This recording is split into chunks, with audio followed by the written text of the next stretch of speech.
Hello everyone, welcome to my channel. कैसे हैं आप सब? उम्मीद करती हूँ आप सब बहुत अच्छे होंगे। घर और किचन का काम कुछ टिप्स के साथ किया जाए तो काम भी परफेक्ट तरीके से हो जाती है और समय पैसे दोनों की ही बचत होती है। तो आज ऐसे ही छोटे छोटे कुछ यूज़फुल टिप्स लेकर आई हूँ जो यकीनन आप सबको पसंद आने वाली है। तो प्लीज़ वीडियो को पूरा देखिएगा, अच्छी लगे तो लाइक एंड शेयर कर दीजिएगा। आज का पहला टिप्स जो है उसके लिए ले ली हूँ 1 लीटर पानी। एक बड़े से भगोने में आपको 1 या 2 लीटर जितना पानी ले लेना है और गैस ऑन कर दी हूँ। इसमें रखना है 1 चम्मच चाय की पत्ती। जिससे आप चाय बनाते हैं तो वो चाय की पत्ती रखनी है और इसे बॉईल करना है 4-5 बॉईल आने तक।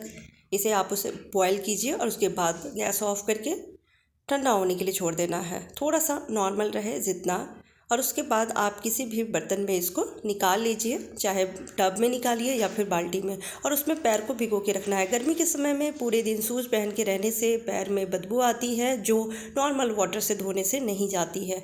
तो इस तरह की चाय की पत्ती में आप पैर भिगो के रखेंगे तो जिससे आप देखेंगे कि बदबू भी दूर हो जाती है, या फिर पैरों में दर्द है, स्वेलिंग है तो वो भी दूर हो जाती है। साथ साथ बहुत लोगों की एरिया जो है फटती है, तो अगर आप इस तरह से चाय की पत्ती में पैर डुबो के रखते हैं तो 2-4 बार इस टिप्स को फॉलो करेंगे तो पैर फटना भी बंद हो जाती है। जिन लोगों को हेयर फॉल की प्रॉब्लम है तो उनकी हेयर फॉल की प्रॉब्लम भी दूर हो जाती है। चाय की पत्ती को इस तरह से उबाल के ठंडा कर लीजिए और इससे आप बाल धोएंगे तो हेयर फॉल की समस्या दूर हो जाएगी।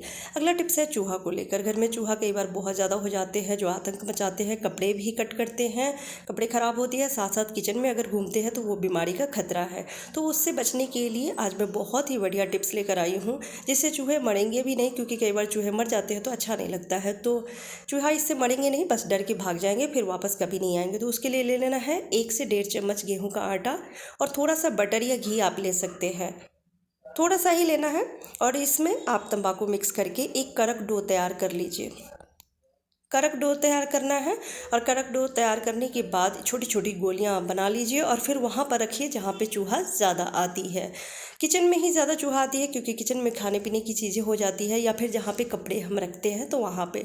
तो 2-2 गोलियां हर जगह रख दीजिए और ये काम नाइट में ही कीजिएगा। नाइट में सारी जगह लाइट ऑफ रहती है, अंधेरा रहता है तो चूहा ज़्यादातर बाहर निकलती है। तो इन गोलियों को रखने के बाद आप मेन डोर को ज़रूर खोल दीजिएगा, जिससे कि चूहा जब इसको खाएंगे, इसकी खुशबू से वो आएंगे और खाएंगे तो फिर उसको नशा होने लगेगी और फिर वो बाहर की तरफ ही भागेगा। अगर डोर बंद है, मेन डोर बंद करके रखेंगे तो फिर घर में ही घूमेगा, तो इसके लिए मेन डोर खोल के रखना है। तो ये बहुत ही बढ़िया टिप्स है, आप ट्राई करके ज़रूर देखिएगा। उम्मीद करती हूँ आपको ये टिप्स पसंद आई होगी। पसंद आती है तो प्लीज़ वीडियो को लाइक भी कर दीजिएगा और शेयर भी कर दीजिएगा, और चैनल पर पहली बार आए हैं तो सब्सक्राइब करके बेल आइकन जरूर प्रेस कीजिएगा ताकि आगे भी आपको ऐसी ही यूज़फुल टिप्स देखने को मिले। चलिए अगला टिप्स देख लेते हैं। कुछ सब्जी को कट करना बहुत ज़्यादा मुश्किल रहता है, जैसे कि भिंडी। भिंडी को सिर्फ धो के कट ही नहीं करना होता है बल्कि उसको पोंछना भी पड़ता है और उसमें बहुत ज़्यादा समय लग जाती है। एक एक भिंडी को अच्छे से पोंछ के सुखाना पड़ता है फिर जाके कट करते हैं, क्योंकि अगर ऐसा ना करे तो फिर वो सब्ज़ी बहुत ज़्यादा लसलसाइन यानी चिपचिपा बनती है जो कोई नहीं खाना चाहता, बच्चे बड़े कोई नहीं खाते हैं। तो इसमें बहुत ज़्यादा समय लगती है। और भिंडी की सब्ज़ी या भिंडी की भुजिया बहुत ज़्यादा बच्चों को पसंद आती है। तो मॉर्निंग में कई बार बच्चे ऐसे फरमाइश कर जाते हैं और मॉर्निंग में बहुत ज़्यादा बिजी रहते हैं, हम सभी के पास बहुत काम रहते हैं। तो आज मैं ऐसा टिप्स लेकर आई हूँ जिससे कि आप किलो किलो भर भिंडी कुछ ही सेकंड में कट कर लेंगे बहुत ही अच्छे तरीके से। नॉर्मली तो हम सभी इस तरह से भिंडी कट करते हैं, धो के पोंछ के, और एक एक भिंडी को कट करते हैं, आगे पीछे का कट करके हटा दिए और बीच का रख लेते हैं। लेकिन मैं तरीका बता रही हूँ जिससे कि आप कुछ ही सेकंड में ढेर सारी भिंडी को कट करेंगे। तो आप क्या करें, जो सीधी सीधी भिंडी है उसको इस तरह से इकट्ठा कर ले। एक बार में आप 20-20 भिंडी को भी कट कर सकते हैं बहुत ही आसान तरीके से। तो जो सीधी वाली भिंडी है उसको ऐसे इकट्ठा कर लीजिए। कई बार होता है कि हम खुद नहीं जा पाते हैं सब्जी लेने के लिए। जब हम लेडीज़ लाते हैं सब्जी तो वो बहुत ही अच्छी होती है क्योंकि हम लोग देख के चुन के लेते हैं, पर अगर घर में जेंट्स को अगर बोल दिए तो वो तो जैसा भी दे देते हैं, लेके आ जाते हैं।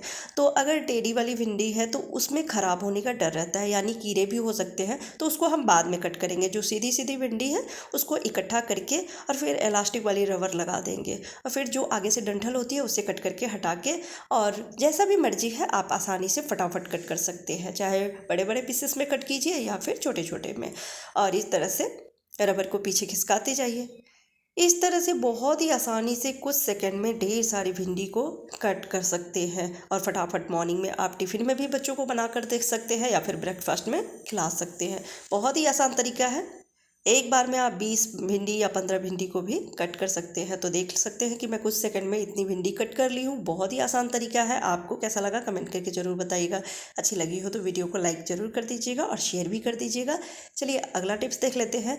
ऐसे ढक्कन हम सभी के घरों में मिल जाती है, चाहे मिठाई मंगाए या फिर कोई नमकीन बिस्किट वगैरह मंगाए तो डब्बे यूज़ कर लेते हैं, पर ढक्कन इधर उधर वेस्ट ही होते रहता है। इसे भी कैसे यूज़ में ले सकते हैं, तो जैसे फ्रिज में कोई भी चीज़ बच जाती है तो रख देते हैं, जैसे दाल बच गई, सब्जी बच गई या फिर आटा ही थोड़ा ज़्यादा लगा लिए तो वो रह जाती है, तो उसको अगर सीधे बाउल में रख देते हैं तो आटा टाइट हो जाती है, या फिर दाल है सब्जी है तो उसमें भी कुछ पड़ सकता है। फ्रिज में भी खाने पीने की चीज़ों को हमें ढक के ही रखना चाहिए, ऐसे खुले में नहीं रखना चाहिए। तो ये जो ढक्कन है ये टिफ़िन का काम करती है। अगर सेम साइज़ का अगर बाउल है आपके पास तब तो ये टिफ़िन बन जाती है, बहुत अच्छे से ये सेट भी हो जाती है। लेकिन अगर सेम साइज़ का नहीं है, छोटी भी है, तो भी कोई दिक्कत नहीं है। आप इस तरह से कवर करके फ्रिज में रख सकते हैं। इससे खाना आपका ख़राब भी नहीं होगा और कवर भी रहेगी और ऐसे डब्बे यूज़ में भी आ जाएंगे। तो उम्मीद करती हूँ आपको ये टिप्स पसंद आई होगी। ऐसे डब्बे हम सभी के किचन में मिल जाती है, चाहे चाट मसाला लेकर आए या फिर गरम मसाला या कोई भी मसाला लेकर आते हैं तो ऐसे ही डब्बों में आती है। तो मसाले को तो हम जो डब्बे बाकी के हमारे पास होते हैं उसमें रख लेते हैं और इसके कवर को फेंक देते हैं, जबकि हमें नहीं फेंकना चाहिए क्योंकि ये भी काफ़ी मजबूत होते हैं। न्यूट्रेला का डब्बा आता है या फिर बॉर्नविटा का, तो वो भी काफ़ी मजबूत होते हैं और बड़ा होता है। तो इसे आप किस तरह से किचन में यूज़ कर सकते हैं, जैसे बैचलर लोग हैं वो ज़्यादा सामान नहीं रखते हैं पर चीज़ें इधर उधर फैली रहती है, तो उसको कैसे ऑर्गेनाइज करके रख सकते हैं। तो ऐसे डब्बों को फेंकने के बजाय आप क्या करें, डबल टेप उसमें लगा दें और लगा के किचन में या फिर कमरे में कहीं पर भी आप इसको लगा सकते हैं। दीवार में चिपका दें और चिपकाने के बाद इसमें ढेर सारे आप स्पून रख सकते हैं, चाकू छुरी रख सकते हैं। तो ये बहुत ही बढ़िया तरीका है। इधर उधर जो स्पून फैली रहेगी, इससे अच्छा है कि आप इसमें रख के ऑर्गेनाइज रख सकते हैं किचन को। बहुत ही बढ़िया तरीका है। तो आपको कैसा लगा कमेंट करके ज़रूर बताइएगा। अच्छी लगी हो तो लाइक भी कर दीजिएगा। अगला टिप्स है, पेन हम लेडीज़ को भी ज़रूरत पड़ती रहती है, जैसे दूध का हिसाब लिखना है या फिर राशन मंगानी है तो वो लिखना है, पेन की ज़रूरत पड़ती रहती है। पर कई बार हम सब काम में भूल जाते हैं इधर उधर रख के और फिर परेशान होते हैं जब ज़रूरत पड़ती है। तो उसके लिए बहुत ही बढ़िया तरीका बता रही हूँ कि आप डबल टेप लगा दें फ्रिज में इसलिए बता रही हूँ क्योंकि फ्रिज हमेशा हम लोग यूज़ करते हैं, खोलते रहते हैं, खाना रखना है, पानी निकालना है, फ्रूट रखना है, दूध रखना है। तो इसके लिए फ्रिज जब आप खोलते रहते हैं ना तो ये नज़र के सामने रहेगी। जब भी आपको पेन की ज़रूरत पड़ेगी आपको ढूंढना नहीं पड़ेगा, तुरंत से याद आ जाएगी कि पेन वहाँ पे है। फिर आप उसमें से निकालिए, यूज़ कीजिए और वापस से उसी में रख दीजिए। तो ये बहुत ही बढ़िया ट्रिक है और इस ट्रिक से आप परेशान भी नहीं होंगे। जब चाहे आप पेन ढूंढना नहीं पड़ेगा, आसानी से मिल जाएगी। और फ्रिज खोलने से ये पेन गिरती भी नहीं है क्योंकि टेप से ये बहुत अच्छे से सिक्योर है। तो आप सभी को कौन सा टिप्स ज़्यादा पसंद आई है कमेंट करके ज़रूर बताइएगा। फिर मिलती हूँ अगली वीडियो में अगले टिप्स एंड ट्रिक्स के साथ। तब तक के लिए बाय बाय, टेक केयर।